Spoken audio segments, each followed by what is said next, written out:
Today we are going to discuss the past paper questions related to the linear law or the straight line graphs. This one is lesson number 3 related to add maths 0600, 0606 and 4037. Let's move to the first question. Okay. Let's move to first question. Question में देखो, when natural log of y is plotted against x cube, a straight line passes through this. तो दो points हमें पता है. Find y in terms of x.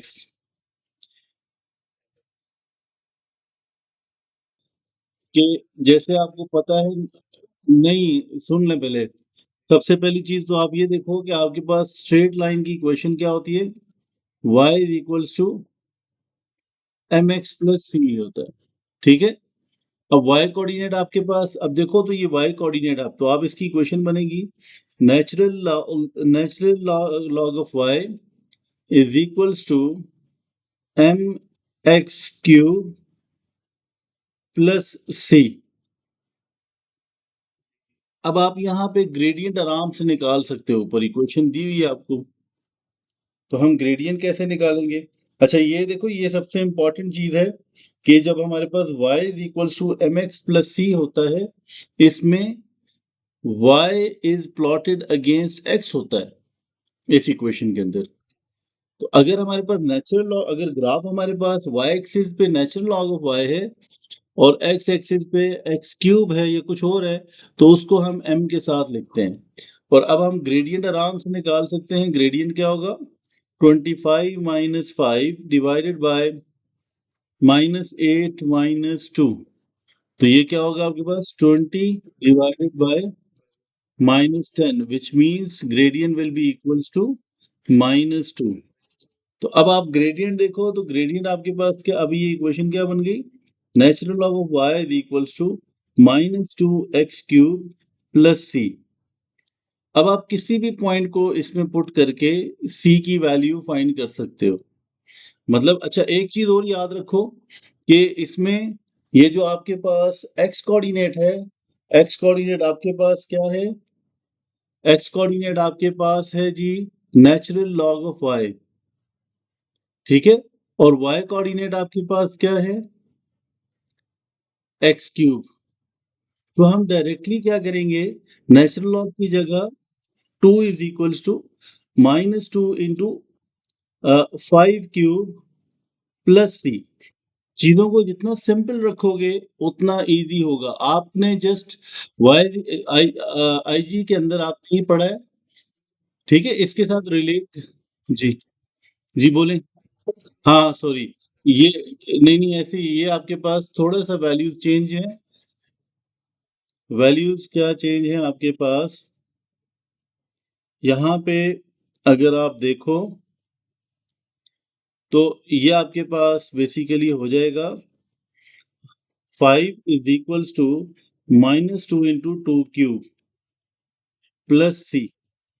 तो rearrange करो तो क्या हो गया, 5 is equals to minus 2 into 8 plus c. तो c is equals to 5 plus 16. तो c इज इक्वल्स टू क्या हो गया, 21. मुझे अगेन कोई मिस्टेक बता सकते हो.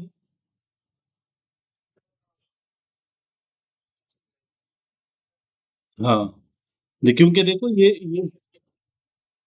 हाँ ये नहीं होगा. उसकी रीजन ये है, हाँ x cube is equal to 2 है. जैसे मैंने यहाँ पे y की जगह मैंने 5 नहीं लिखा, मैंने नेचुरल लॉग ऑफ y की जगह 5 लिखा है.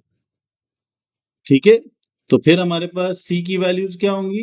और जो मैं आपको बता रहा हूँ, ये बड़ी कॉमन मिस्टेक है.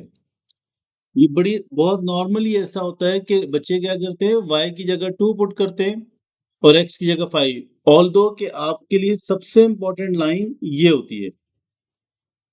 ठीक है. ये जो y is equal to M X plus C है, इसमें तो y is plotted against x है ना.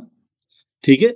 तो अब अगर हम इसको रीअरेंज करें तो c इज इक्वल टू क्या आ जाएगा, 9 आ जाएगा. ठीक है.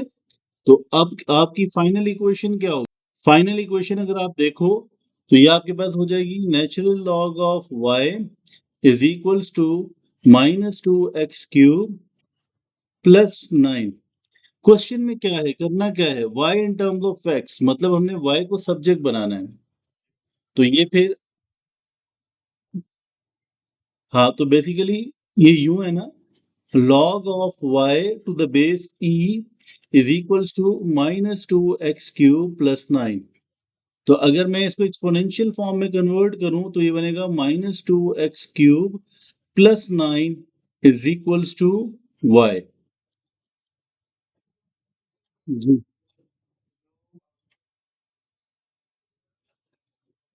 हम्म।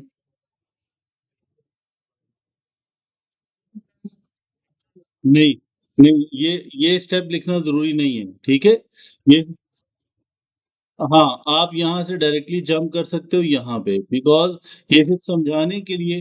और फिलहाल जब हम प्रैक्टिस में क्वेश्चंस कर रहे होते हैं तो बार बार ई लिखने का पर्पस हमारा ये होता है कि हमें याद रहे कि नेचुरल लॉग की बेस ई होती है। अदरवाइज एग्जामिनर की ये रिक्वायरमेंट नहीं है, आप फर्स्ट स्टेप से डायरेक्ट आंसर लिख सकते हो।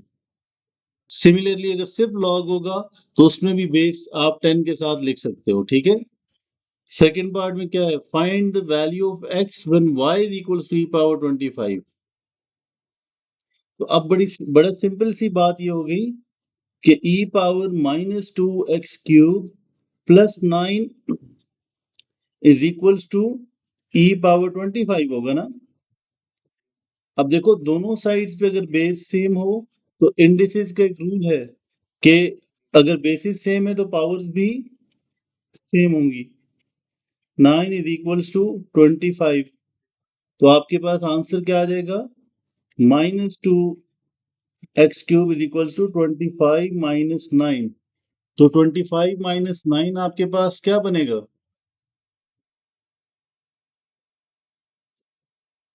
16। तो x³ is equals to minus ये 16 by -2, which means x³ is equals to -8। और क्यूब रूट अगर हम लेंगे तो इसका कैलकुलेटर पे डायरेक्टली लेके देख सकते हो, तो क्या आंसर होगा, -2। Let's move to the next question. इसमें इसमें भी अगर आप देखो तो पिछले क्वेश्चन की तरह इसमें भी क्या हो रहा है, इसमें भी इस तरह से लेसन हुआ हुआ, ठीक है। तो ये हो जाएगा y कोऑर्डिनेट आपके पास e पावर 5y है, ठीक है। तो e power 5y is equals to m into x³ plus c। और फिर ग्रेडियंट आपने नॉर्मल तरीके से फाइंड किया तो क्या है आपके पास, तो ये आपके पास आ रहा है 0.6, ठीक है। और c की वैल्यू क्या है, ये 5.92, ठीक हो गया। और उसके बाद जब इसको सॉल्व किया तो ये e power 5y is equals to 0.6 x³ plus 5.92। और फाइनल आंसर आपका क्या है, आपका फाइनल आंसर है y is equals to 1/5 natural log of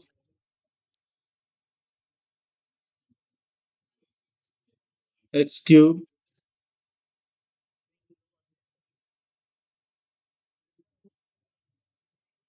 अच्छा, ठीक है। तो ये बेसिकली आपने ये किया है कि ये आपके पास हो गया, ये आपके पास y इज इक्वल्स टू 1/5 नहीं, natural log of 0.6 x³ plus 5.92, ठीक है। अब आपको आइडिया हो गया है कि हम नेचुरल लॉग या एक्सपोनेंशियल की फॉर्म में हो तो हम कैसे कर सकते हैं। अच्छा, अब ये नेक्स्ट पार्ट बड़ा इंटरेस्टिंग है, बी पार्ट। हम इसमें क्या लिख सकते हैं, find the value of x for which y can exist. तो उसके लिए हमें एक ही बात पता है, दैट नेगेटिव नंबर का लॉग नहीं होता, पॉसिबल ही नहीं है, ठीक है। तो हम फिर क्या कहते हैं, हम कहते हैं जी 0.6 x³ plus 5.92 must be greater than and equals must be greater than 0। तो अब हम इसको रीअरेंज, हाँ इसको अगर हम रीअरेंज करें तो x cube is greater than -5.92 divided by 0.6, और फिर आप क्या ले सकते हो, क्यूब रूट ले सकते हो। ठीक है, तो x इज इक्वल्स टू, अब ये देखो क्या होगा, फ्रैक्शन, बल्कि हम क्यूब रूट ले लेते हैं डायरेक्टली, तो shift cube root of fraction -5.92 divided by 0.6, तो क्या आंसर आ रहा है, -2.115, -2.15, अगर हम नॉन एग्जैक्ट आंसर को थ्री सिग्निफिकेंट फिगर में करें तो। Let's move to this one. अब देखो ये लास्ट क्वेश्चन है सेम नेचर का, उसके बाद हम क्वेश्चन की नेचर चेंज करेंगे, ठीक है। और आपको ये लास्ट, ये सेकंड पार्ट समझ आ गया ना कि इसको हमने कैसे सॉल्व करना है। ओके, तो इसमें भी देखो तो फर्स्ट पार्ट में तो प्रोसेस सेम ही था, e⁻²y is equals to m into X cube plus C. अब m की वैल्यू क्या आई है और c की वैल्यू क्या आई है, 4। ठीक है, अब मैं ये डायरेक्टली लिख रहा हूँ सिर्फ आंसर्स, तो इसका मतलब ये हुआ कि आपके पास फाइनली क्या आया, x की वैल्यू क्या आई है। फाइनली जब मैं यहाँ पे पुट करूँ e⁻² is equals to 0.5 x cube plus 4। ठीक है, तो इसको जब सिंप्लीफाई करेंगे तो क्या आंसर होगा,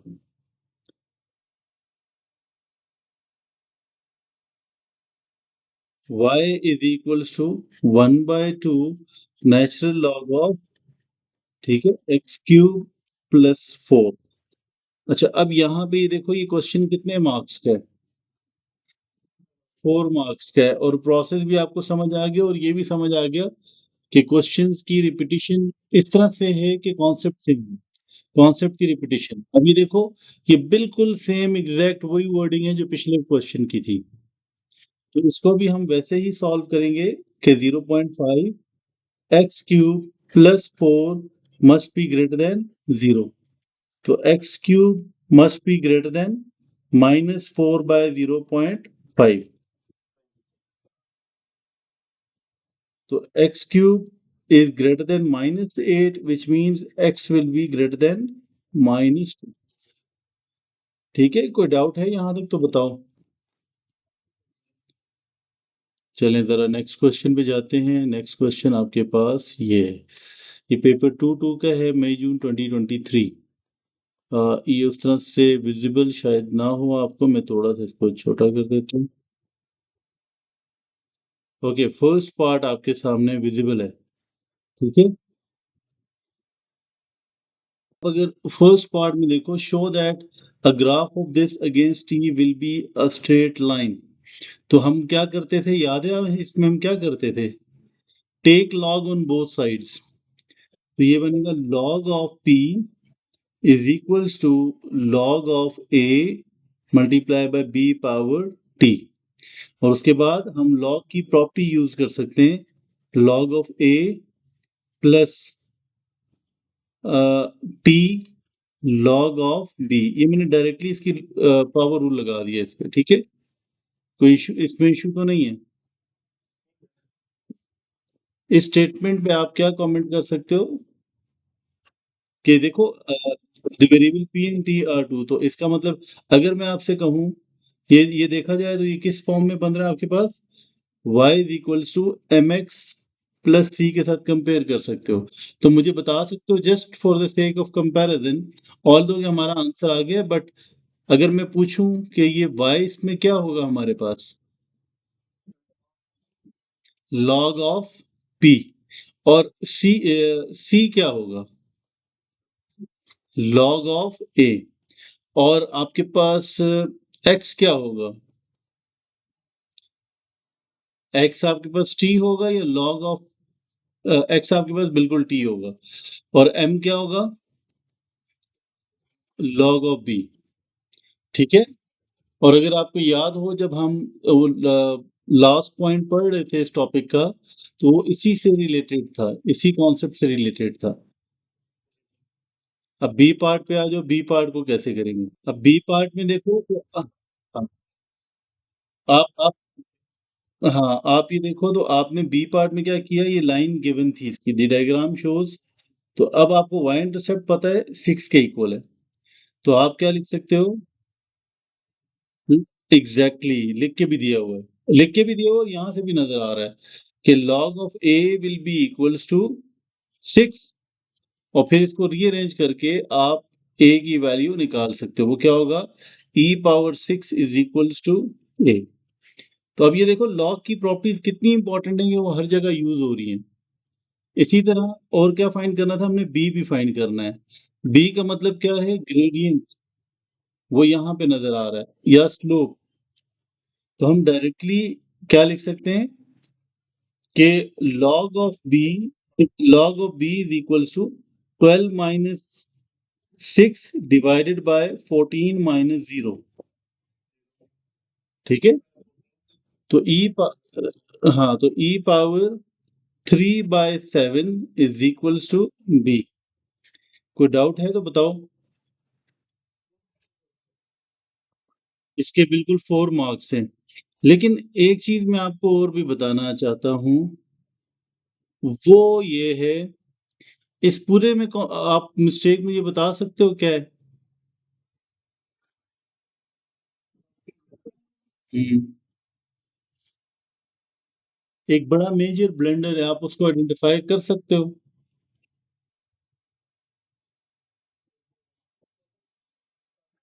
इस लाइन इस लाइन को पढ़ो जरा। हाँ, ऑल दो के फर्स्ट पार्ट में इतना फर्क नहीं पड़ता, हम इसको नेचुरल लॉग कर देते हैं। ठीक है, फर्स्ट पार्ट में इतना फर्क नहीं पड़ता, और लेकिन मार्क्स नहीं मिलेंगे, क्योंकि क्वेश्चन में क्लियरली था कि log of P against T. ठीक है। बट सेकंड पार्ट में इस पे फर्क पड़ेगा, और वो क्या पड़ेगा आप बता सकते हो? ई लिखा है, यहाँ पे 10 आएगा। ठीक है, यहाँ पे भी 10 आएगा, और यहाँ पे भी 10 आएगा। तो डिफरेंस देख रहे हो क्या आ रहा है? वो बिल्कुल शॉर्ट सा उन्होंने लिखा हुआ है, और कोई वो नहीं था। यूज द ग्राफ और otherwise find the length of time for which P is between 100 and 1000, 100 and 1000 million।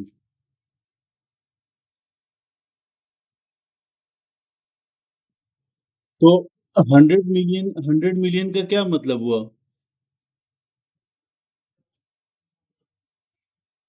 10 to the power of 8। इसी तरह 1000 मिलियन का क्या मतलब हुआ?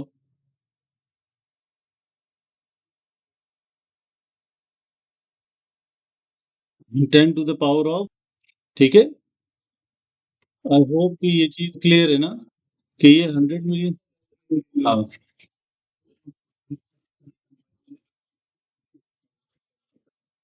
जी, बिल्कुल। ठीक है, फाइनल आंसर शेयर करें। तो आपका फाइनल आंसर क्या आ रहा है? बिल्कुल, तो आपका final answer, find the length of time. अब आपके पास टाइम क्या आ रहा है, इसको यूज करके 7/3। ठीक है, या 2.33। अच्छा, अब आपने देखो यहां से किया क्या है, लॉग ऑफ पी आपके पास था। ठीक है, लॉग ऑफ पी आपके पास था, आपने उसको क्या किया, रीअरेंज कर लिया ना। हाँ, तो उसके बाद उसको सिंप्लीफाई किया है, और फिर क्या किया आपने?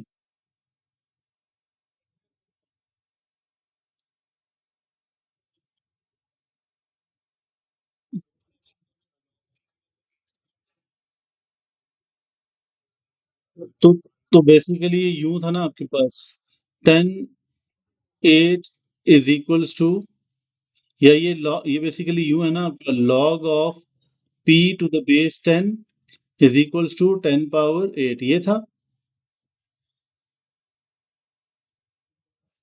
हम्म। अच्छा, पी की जगह आपने हाँ, P is equal to 10 8।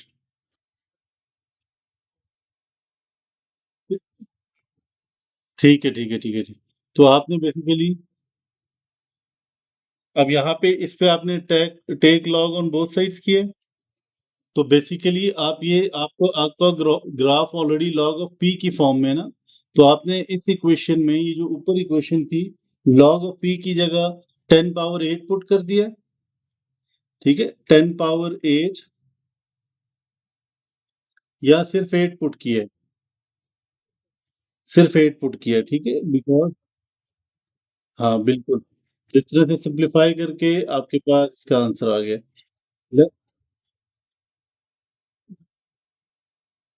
So this question is basically your homework, and you have to attempt this question and then share your answer in the comment section. And if you have any doubt from today's lesson, you can ask it in the comment section. And if you have any question other than these questions from the past one, linear law, you can ask in the comment section, or you can see the link in the description where you can join directly. You can join me on WhatsApp. Take care. Thank you. Allah Hafiz.